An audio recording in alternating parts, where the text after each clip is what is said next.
یہ صدائے حریت جموں کشمیر ہے، پیش خدمت ہے خصوصی اپڈیٹ۔ کنٹرول لائن کے دونوں اطراف پاکستان اور دنیا بھر میں مقیم کشمیری کل 5 اگست کو یوم سیاہ منائیں گے، جس کا مقصد 2019 میں اس دن مودی کی فسطائی بھارتی حکومت کی طرف سے کیے گئے غیر قانونی اقدامات کے خلاف اپنا احتجاج ریکارڈ کرانا ہے۔ کل مکمل ہڑتال اور سول کرفیو نافذ کیا جائے گا اور شام 8 بجے سے 8:30 بجے تک بلیک آؤٹ کیا جائے گا۔ احتجاجی کیلنڈر کے مطابق 5 اگست کو لال چوک کی طرف مارچ بھی کیا جائے گا اور سیاہ جھنڈے بھی لہرائے جائیں گے۔ کل جماعتی حریت کانفرنس نے آزادی پسند کشمیریوں سے اپنی اس اپیل کا اعادہ کیا ہے کہ وہ نریندر مودی کی فسطائی بھارتی حکومت کی طرف سے 370 اور 35A کی دفعات کو ختم کر کے عالمی سطح پر تسلیم شدہ حق خود ارادیت کی اپنی تحریک پر ہونے والے بےرحمانہ حملے کے خلاف 5 اگست کو یوم سیاہ کے طور پر منائیں۔ کل جماعتی حریت کانفرنس آزاد جموں کشمیر شاخ کے کنوینر محمد فاروق رحمانی نے کہا ہے کہ بھارت کے غیر قانونی زیر تسلط جموں کشمیر کی خصوصی حیثیت کی منسوخی، 2 یونین ٹیریٹریز میں تقسیم اور جبری انضمام کے بھارت کے فیصلے کی مذمت کے لیے پورے جموں کشمیر میں 5 اگست 2021 کو یوم سیاہ کے طور پر منایا جائے گا۔ انہوں نے کہا ہے کہ آزاد کشمیر پاکستان اور دنیا بھر میں مقیم کشمیریوں کو بھی مقبوضہ کشمیر کے عوام کے ساتھ مکمل یکجہتی کا اظہار کرنا چاہیے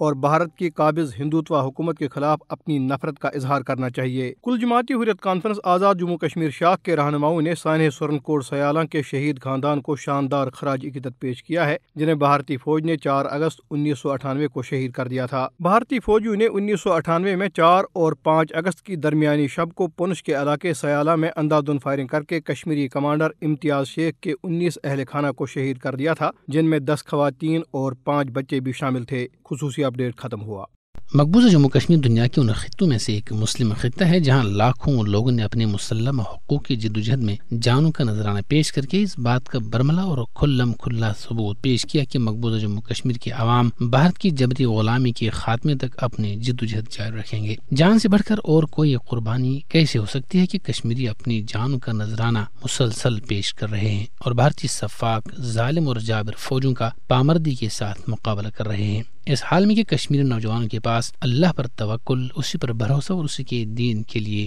قربانی کا جذبہ موزن ہے۔ وسائل اور افرادی قوت دشمن کے مقابلے میں کچھ بھی نہیں، لیکن اس سب کے باوجود کشمیری نوجوان بلا خوف و خطر بھارتی سفاک فورس کے خلاف سینہ سپر ہیں۔ کشمیری قوم اور خصوصاً نوجوانوں کا جذبہ آزادی اس بات کا بھین ثبوت ہے کہ بھارت کسی صورت میں کشمیری قوم کو دبا سکتا ہے اور نہ تحریک آزادی سے دور کر سکتا ہے، بلکہ کشمیری قوم کا عزم صمیم میدان کارزار میں استقامت اور شہداء کرام کے چھوڑے ہوئے راستے پر گامزن رہنا ہی بھارتی شکست کی بنیاد بنے گا، اور کشمیری بھارت کے جبری قبضے سے اللہ تعالیٰ کی فضل و کرم اور اسی کی تائید و نصرت سے ضرور ضرور کامیاب ہوں گے۔ شہداء کرام کا خون رنگ لائے گا اور بھارت ذلیل و رسوا ہو کر کشمیر بدر ہو کر رہے گا۔